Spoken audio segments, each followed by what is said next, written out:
Hello guys, welcome back to my channel. আমি হলাম নিশা। তো আজকে আমি সকাল সকাল বেরিয়ে পড়েছিলাম ভাইকে স্কুলে দিয়ে আসার জন্য। তো ভাইকে সাইকেলে করে নিয়ে স্কুলে দিয়ে এসে আমি ঘরে এসে ভাবছি কী করা যায়। এত সকাল সকাল তো আর পড়তে বসা তো আমার দ্বারাই হবে না, তাই ভাবলাম কিছু একটা। তখন হঠাৎ করে মাথায় এলো মা একটা ছাতা কিনে এনেছে। তো সেই ছাতাটাকে নিয়ে একটু বসে পড়লাম কিছু কলকা ডিজাইন করতে। তো ছাতার রং তুলি সব নিয়ে বসে পড়লাম, একটুখানি দেখা যাক কী করা যায়। কলকা টলকা করবো। মাও বলছিল অনেকদিন থেকে যে কলকা ডিজাইন করে দিতে ছাতাটার মধ্যে।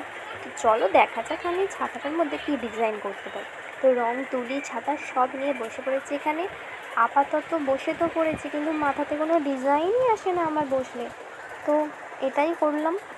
আমাদের কার কার ডিজাইনটা ভালো লেগেছে সবাই বললো, এবং ডিজাইনটা ভালো হচ্ছে কিনা সেটাও আমাকে জানিও। আপাতত মাথায় এটাই এসেছে, এটাই করছি। তো সেকেন্ড পার্টে আমি তোমাদের পুরো ফুল ডিজাইনটা ছাতার আমি দিয়ে দেবো। তো আপাতত আমি এতটুকুই করতে পেরেছি। তো আমি তো আমার কাজ করছি, বাট তোমরা কি করছো ইয়ার?